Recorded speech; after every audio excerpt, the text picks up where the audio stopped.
Pour le tourage, avant de commencer toutes les étapes de tourage, je vais d'abord ramollir un petit peu mon beurre et l'étaler de manière à obtenir un carré un tout petit peu plus fin et un tout petit peu plus mou. Je tape avec un rouleau entre deux feuilles histoire qu'il ne colle pas.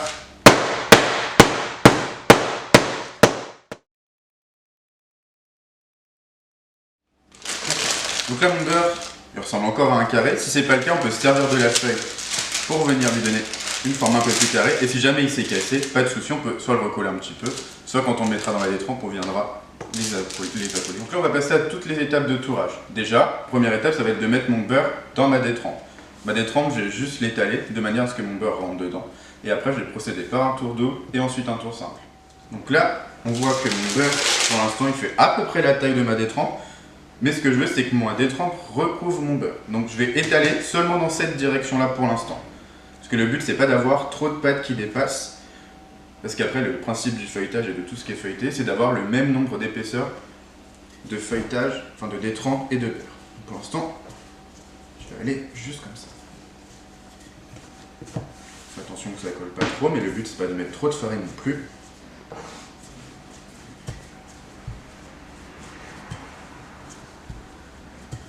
Là, je dois être très mal. On va regarder. Là, je suis un peu plus large, mais c'est pas grave. On peut la détendre un petit peu. Le plus important, c'est ça. On voit que je suis bien.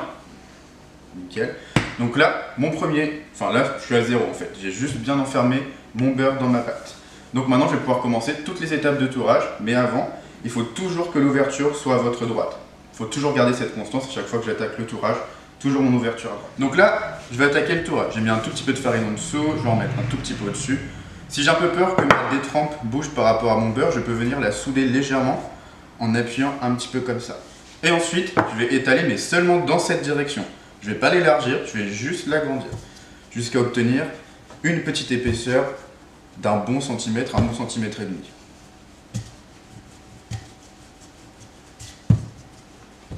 Toujours essayer d'être le plus régulier possible.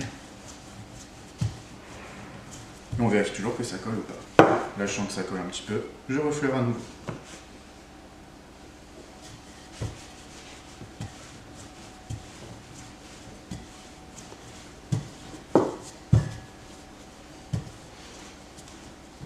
Donc là, ma pâte est à la bonne épaisseur.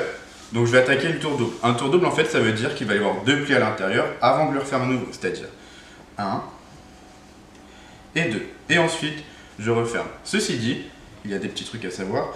Il faut, vous voyez ici, il y a des trous. Et bien, il va falloir que je les complète. Donc soit je peux étirer un tout petit peu sur ma pâte, parce que là, ça reste quand même assez régulier. Si jamais c'est pas le cas et que ça part un peu en biseau, pas de souci. Ce qu'on peut faire, c'est découper un petit peu sa pâte pour venir compléter les endroits où il va manquer.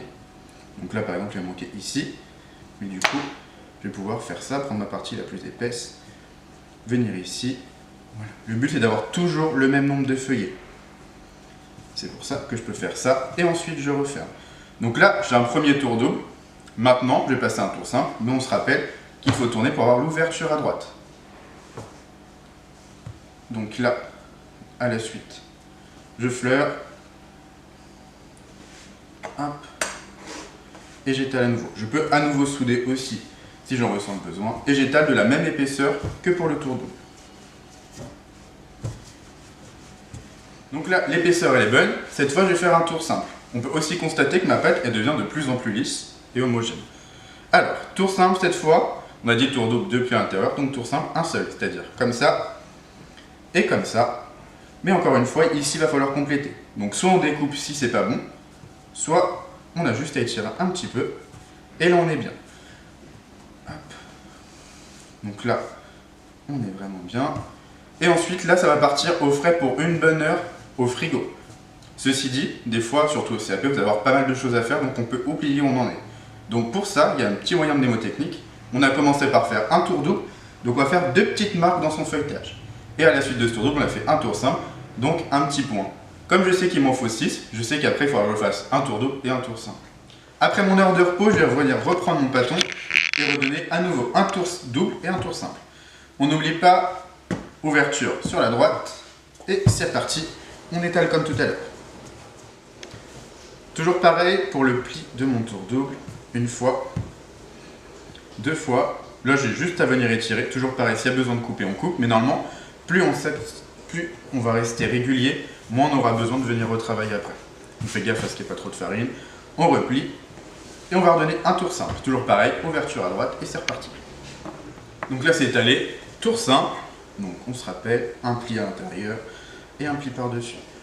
On fait bien attention à ce que tout soit bien au même niveau. On se rappelle aussi, donc là ça va repartir au frigo pour une petite heure avant de l'étaler.